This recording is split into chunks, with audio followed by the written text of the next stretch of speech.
I sat alone in the empty store, brown paper covering its once abundant shelves. All the chairs had been taken away, so I sat on the countertop and let my feet dangle like a 5-year-old. It was going to be a lonely day. My job was almost done. The last task after 4 years of working my way up the ladder: let the people in to secure the safe, then throw my key through the door after I lock up. Goodbye to Teavana forever. As I paced the small storefront, tucked underground in the mall next to the food court in downtown Portland, I remembered how nervous I was for my original interview. I started in Alaska. I had only been in Anchorage a month, and Alaska was big, cold, and scary. I hadn't worked retail before, or professionally for that matter, in years. Plus, I knew nothing about tea. I didn't know if I was qualified. My ex worked in the same mall in downtown Anchorage that Teavana was in. If I got the job, it would save us both a lot of hassle. My ex had the day off, so he waited in the car while I went in for my interview. The parking garage is attached to the mall by a long glass sky bridge. As I hurried through, I glanced at the mountains that tower over the city and felt calm. I could do this. I felt confident with the interview, but knew nothing was for sure until I got that call. I needed that call. My ex had been supporting us both financially, and it was giving me anxiety. I waited anxiously for 2 weeks before I got that call, asking me to join the team. It's one of the proudest days of my life. I hung up the phone and cried. To most people, a job is a job. Who cares? But for me, it was a huge step. I had only been out of the sex work gig for maybe 6 months. That past life was still close enough I could smell it. It reeked, and I couldn't allow it to creep back up on me. I was going to make an honest living for once in my damn life, and I finally saw a path. Within my first 5 months, I was promoted twice, all the way to assistant manager, and with the help of my new store manager, Kendra, we slowly but surely began to create a work family. I was mom, Kendra was dad. We had few issues and mostly just had a blast selling tea. I even began hawking my own blend I affectionately named Green with Lucas Envy. It was a hit.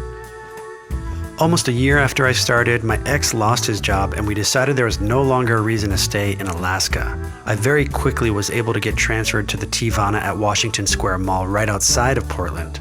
We lived in Vancouver, Washington with his mom at first, and I had to take public transit through Portland to get to work.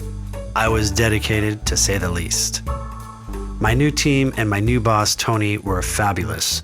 They welcomed me very quickly and I worked hard to gain their trust. I never called out and was very rarely late, even taking public transit.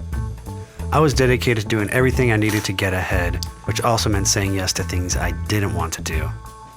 For a small spell, I was the go-to worker when a store in the company needed a boost of morale. I was sent to Seattle once, Sioux Falls twice, and Denver 3 times to provide some positive leadership. These trips were insane, and I'll save that tale for another day, but it did get me noticed. My district manager, Shemaya, was a bright woman. She knew my work ethic way better than I did. She sent me to the store at the mall in Clackamas when their manager went on maternity leave. I was a temporary store manager for 3 months, and let me tell you, I blew it. While I was able to maintain sales, I was not ready for the pressure. It broke me.